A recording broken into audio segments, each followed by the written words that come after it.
25শে মার্চের পরে আপনি দেখবেন বহু লোক মুসলিম লীগের সাপোর্টার ছিলেন, কিন্তু 25শে মার্চের পরে তারা কিন্তু স্বাধীনতার পক্ষে চলে আসছেন।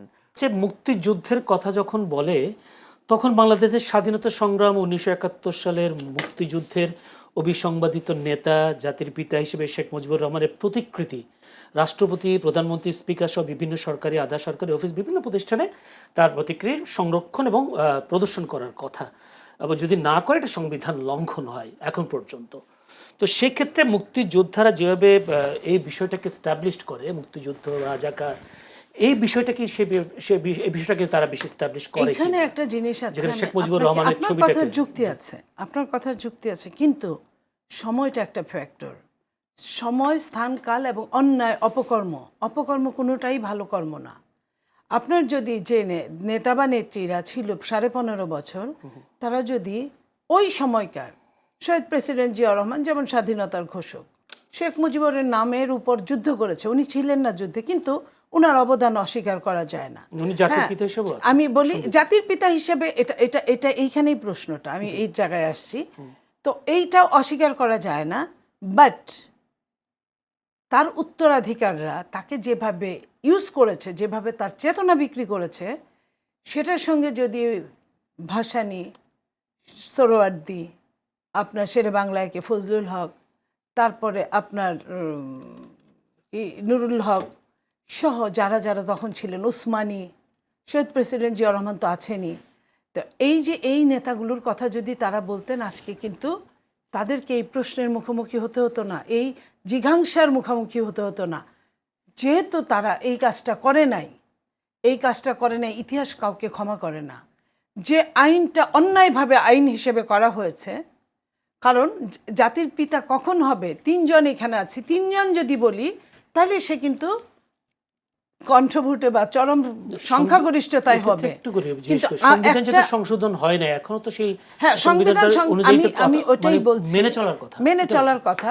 মেনে যেহেতু আমরা কিন্তু এটা লঙ্ঘন করি নাই, লঙ্ঘন করেছে ইন্টারিম গভর্নমেন্ট, বলতে পারেন আমরা এটা এখনো নেই 2 মাসের সরকার, তার অনেক চাপের মধ্যে আছে, অনেক কিছু হয়তো বা সেই কারণে সে এর দিকে নজর দিতে পারে না, বাট লঙ্ঘন কিন্তু আমরা করি নাই। ছবি যারা নামিয়েছে তারা এটার জবাবটা ভালো মতো দিতে পারবে। এবং আমরা কিন্তু তখনও, যখন শহীদ প্রেসিডেন্ট জিয়াউর রহমানকে আপনার স্বাধীনতার ঘোষক থেকে আপনার বাদ দিয়েছে এবং বলাটা এক ধরনের অপরাধে গণ্য করেছে, আমরা কিন্তু তৎক্ষণাৎ তখন থেকে আমরা আমাদের ভয়েস রেজ করেই গিয়েছি। আমরা কিন্তু বন্ধ করি নেই, এখন পর্যন্ত বন্ধ করি নেই যে আপনি বলবেন যে সংবিধানকে লঙ্ঘন কেন হচ্ছে। হ্যাঁ, তো আমরা কিন্তু তখনও বলেছি, আপনি যদি তখনকার আমার টকশোগুলো দেখেন, আমি 100 বার বলেছি, এটা আমার কথা, এটার জন্য যদি আমাকে তারা অ্যারেস্ট করতো, টর্চার করতো, বাট আমি জেনে শুনেই করেছি, কারণ কোনো অন্যায় বেশিক্ষণ টিকে না। কাউকে তো গ্রেফতার করেছে, তা কাউকে করেছে, আমাকে করলেও করতে পারতো, বাট আমি বলেছি। তো এই জন্য কিছু কিছু সংশোধনী আইন, আমি বলবো না আইন আকারে প্রকাশ করলে সব সংশোধনী হয় না, আর সেই সংশোধনী আপনার নিয়ে, যে সংশোধনীগুলো নিয়ে আপনার প্রশ্ন আছে, সেটা কিন্তু সব দলেরই, সরকারি দল এবং বিরোধী দল যদি এটা নিয়ে উচ্চবাচ্য না করে, তাহলে কিন্তু এটা নিয়ে আর কোনো কথা হয় না, এবং আইনের জায়গায় হয়তো ঠিক জায়গা মতো বলবৎ হবে। ধন্যবাদ। সেই সংসদে চট্টগ্রাম 15 আসনের সংসদ সদস্য শাহজাহান চৌধুরী কিছু বক্তব্য রেখেছেন। সেখানে তিনি বলেছেন, আগরতলা ষড়যন্ত্র মামলায় গ্রেফতার হওয়া শেখ মুজিবুর রহমানের মুক্তির দাবিতে আন্দোলন করেছিল তখনকার জামায়াত ইসলামী। এই বিষয়টা কতটা সত্য? যদিও যদি আন্দোলন করে থাকে তাহলে এতদিন গোপন রাখা হয়েছে কেন, এমন প্রশ্ন উঠছে।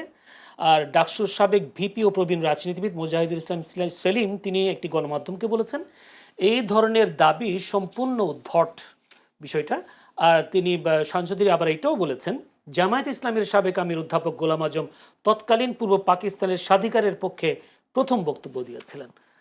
আপনি কি বলবেন আসলে তার এই বক্তব্য? দেখেন, ইতিহাসের জায়গাগুলো তো কোনো কিছু গোপন করার সুযোগ নাই। ইতিহাসের বিষয়গুলো তো ইতিহাসের পরতে পরতে, পাতায় পাতায় লেখা আছে। আমরা ইতিহাসে যেটা দেখেছি যে 54 সালের যুক্তফ্রন্টের নির্বাচনের পরে, এরপরে যখন পোলারাইজেশন হলো, মানে সামরিক শাসনের বিরুদ্ধে 62-র শিক্ষা আন্দোলন, 52-র ভাষা আন্দোলন হয়েছে এর আগে, এবং সবচেয়ে বড় কথা হচ্ছে যে এই আইয়ুব খান বিরোধী আন্দোলনে মানে সেখানে কিন্তু সকল রাজনৈতিক দলের আপনি দেখবেন একটা গাঁটছাড়া ছিল এবং সেখানে আওয়ামী লীগ জামাত এরা কিন্তু একসাথে আন্দোলন করেছে, ঠিক আছে।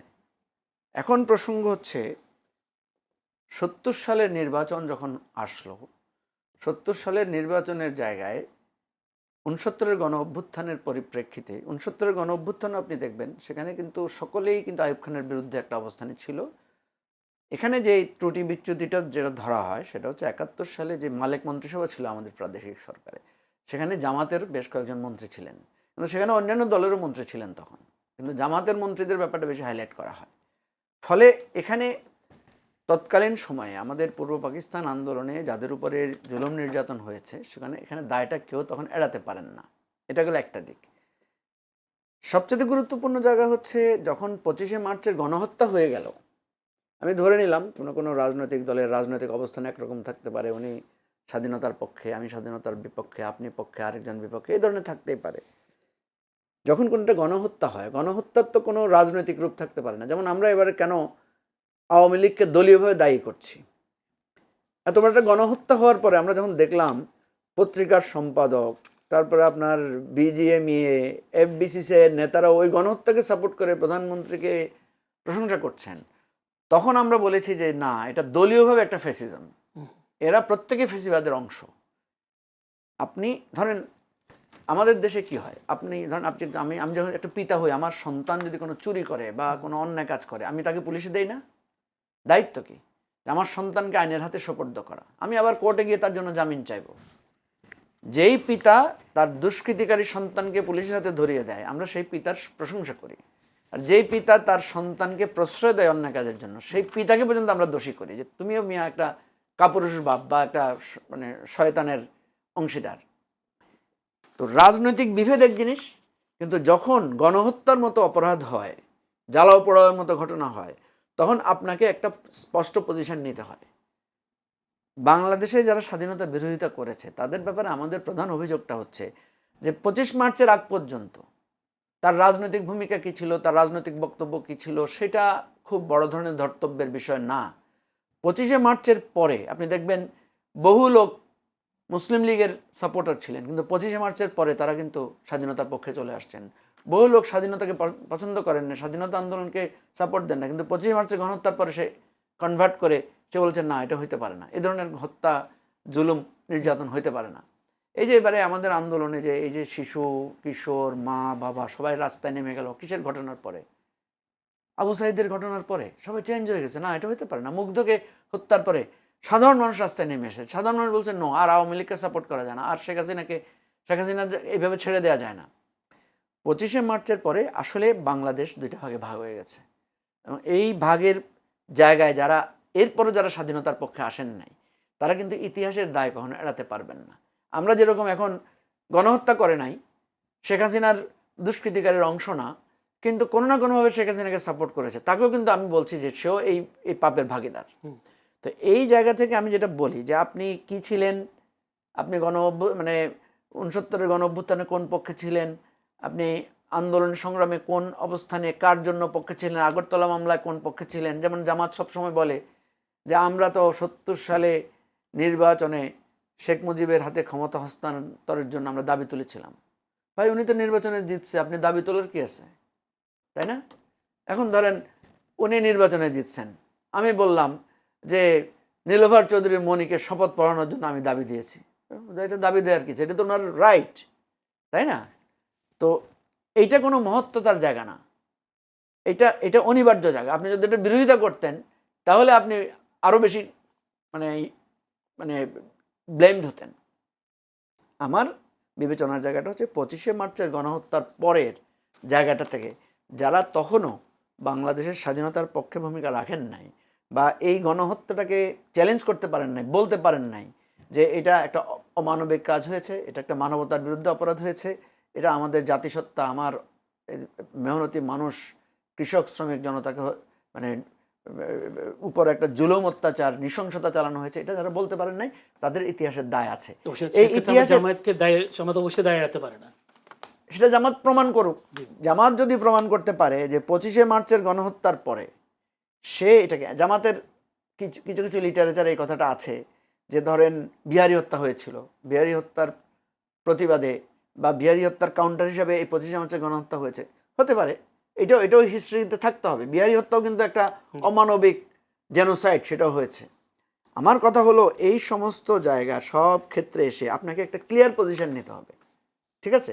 এখন অসুবিধাটা কোথায় আমি আপনাকে বলি, আপনার কি মনে হয় ক্লিয়ার পজিশন নিতে পেরেছে কি? ক্লিয়ার পজিশন নিতে পারছে না। এই জন্য আমি একটা বলি আপনাকে, এর কারণটা কি? কারণটা হচ্ছে আওয়ামী লীগ বাংলাদেশের মুক্তিযুদ্ধটাকে এমন একটা পণ্য বানিয়ে ফেলেছে এবং এমন একটা জায়গায় আওয়ামী লীগের দুশ্চরিত্রের সাথে মুক্তিযুদ্ধটাকে সে মানে মোল্ড করে ফেলেছে, মানে এটাকে কি বলা যায়, ব্লেন্ড করে ফেলেছে। যেমন বিএনপি প্রচুর মুক্তিযোদ্ধা আছে, বিএনপির যিনি প্রতিষ্ঠাতা উনি নিজেই তো মুক্তিযুদ্ধের সেক্টর কমান্ডার, উনি বীরুত্তম, কিন্তু বিএনপি তো মুক্তিযুদ্ধ সংগঠিত করেছে এই দাবি করতে পারে না। কেন পারে না? কারণ বিএনপির তখন জন্ম হয় নাই, ঠিক আছে? কিন্তু আওয়ামী লীগ দাবি করতে পারে সে মুক্তিযুদ্ধের সংগঠক, সে মুক্তিযুদ্ধটা সংগঠিত করেছে, মুক্তিযুদ্ধের নেতৃত্ব দিয়েছে অফিসিয়ালি। এখন প্রশ্ন হলো যে আপনি মুক্তিযুদ্ধ করার পর, ধরুন আমি একজন বীর মুক্তিযোদ্ধা, বা আমরা যদি বলি এই জামানার আমি বলি যে আমি একজন জুলাই যোদ্ধা, তো আমি জুলাই যোদ্ধা হয়েছি বলে কি আমি দুর্নীতি করতে পারবো? আমি কি আরেকজনের উপর জুলুম করতে পারবো? আমরা যেরকম এখন ছাত্রদের, এবারে দেখবেন যে অভ্যুত্থানের পরে আমরা ছাত্রদের অনেক আচরণের সমালোচনা করেছি।